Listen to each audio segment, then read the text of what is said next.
आज हम बात करेंगे कि भाग्य बड़े यह नर तन पावा। हम ऐसा क्यों कहते हैं कि भाग्य बड़े यह नर तन पावा? क्योंकि जिसको मनुष्य जन्म मिला है, इससे बड़ा यह अस्तित्व में कोई भाग्यशाली नहीं है। मनुष्य जन्म में आने के लिए देवताओं भी तलसते हैं, वह भी इंतज़ार कर रहा है, क्योंकि मनुष्य जन्म ही देवताओं से भी श्रेष्ठ योनि है, श्रेष्ठ जन्म है। इसका एक ही कारण है कि मनुष्य जन्म में मनुष्य अपनी चेतना की दोनों पंख फैलाकर मूलाधार चक्र से उठकर अनंत आकाश की यात्रा कर सकता है, और जो हमारी ऊर्जा दूसरी योनियों में अंधकार में पड़ी थी, जो ठोस रूप में पड़ी थी, जो ठोस ऊर्जा थी, वो गमन नहीं कर सकती थी, वह ऊर्जा यात्रा नहीं कर सकती थी, और वही ठोसपन से हमारे भीतर राग, द्वेष और अहंकार भरा हुआ था। क्या तुमने कभी बर्फ़ के दो टुकड़े को देखा है? दोनों पास पास है, मगर एक दूसरे को नहीं मिल सकते हैं। दोनों एक नहीं हो सकते हैं। दोनों के बीच एक पतली सी तिराड़ होती है, एक गैप होती है।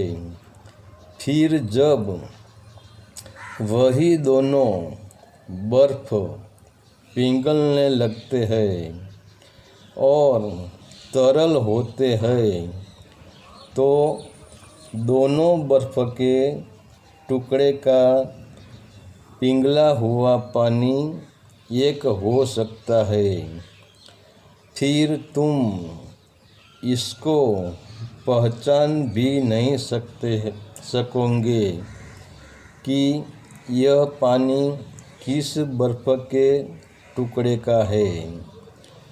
तो तरल होने के बाद इनका ठोसपना टूट जाता है, इसकी अकड़ टूट जाती है, मगर भीतर एक सूक्ष्म मैं भाव रह जाता है, और वही मैं का जो सूक्ष्म भाव है, वही बंधन करता है, वही ऊपर नहीं उठने देता है।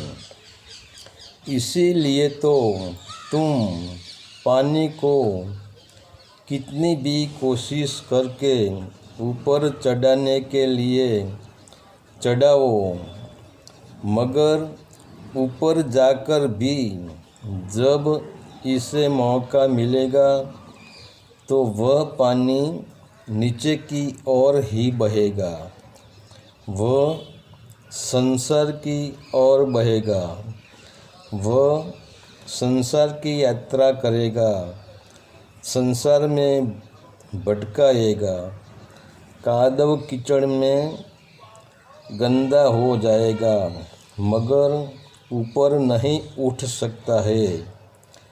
तो ऊपर उठने के लिए पानी को तपना जरूरी है। जैसे पानी तपता है तो जो वह वासना के कादव कीचड़ कचरे में या गंदगी में सड़ रहा था, वह गंदगी तपने से अपने आप सूख जाती है।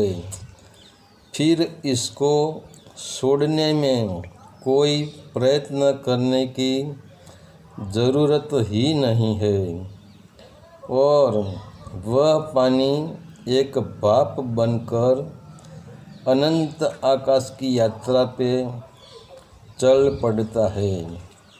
इसीलिए तो मनुष्य जन्म को भाग्य कहा है कि जो बड़ा भाग्यशाली होता है, जो बड़ा पुण्यशाली होता है, इनको ही मनुष्य जन्म मिलता है। क्योंकि मनुष्य जन्म एक बर्फ़ की भांति है। पानी ठंड में रहने से बर्फ़ बन जाता है, ठोस बन जाता है। वैसे ही मनुष्य वासनाओं की ठंडी में रहकर ठोस बन जाता है और जो ठोस बन जाता है वह विषय वासना राग द्वेष से, द्वैत भाव से और अहंकार से भरकर अक्कड़ हो जाता है। और आज वही ठोस मनुष्य के कारण से ही संसार की दुर्दशा हम देखते हैं। संसार में उपद्रव मचा देता है और इसी कारण से आज हम देखते हैं कि चारों ओर अशांति का माहौल है, चारों ओर असलामती है, चारों ओर भय का आवरण है। इसीलिए आज मनुष्य चैन से जी भी नहीं सकता है और चैन से सो भी नहीं सकता है। इसका कारण है मनुष्य का ठोसपन। तो हम मनुष्य जन्म को भाग्य क्यों कहते हैं? मनुष्य को भाग्यशाली क्यों कहते हैं? कि अनंत जन्मों से यह पशु, पंछी, जानवर, कीट, मकोड़े की योनि में भटक रहा था,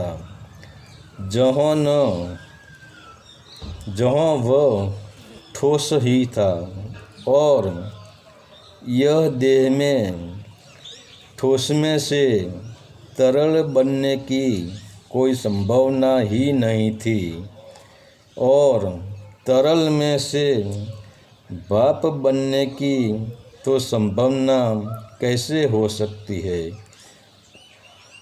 मगर मनुष्य जन्म में यह तीनों संभावना है, क्योंकि वह ध्यान की गर्मी का सहारा ले तो ठोस में से तरल बन सकता है और तरल बनने से अहंकार टूटता है।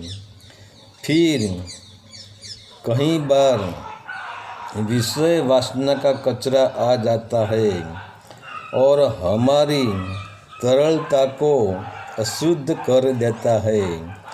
मगर हम ध्यान की अग्नि में से जैसे जैसे हम समाधि की ओर जाएंगे, हमारी ऊर्जा भाप बनकर ऊपर उठने लगेगी। फिर हम मूलाधार चक्र की पृथ्वी को छोड़ देंगे और हमारा विषय वासना का कूड़ा कचरा भी हमसे छूट जाएगा और हम अनंत आकाश के यात्री हो जाएंगे। हम असीम के यात्री हो जाएंगे। हरि ओम तत्सत। आदेश का प्रणाम।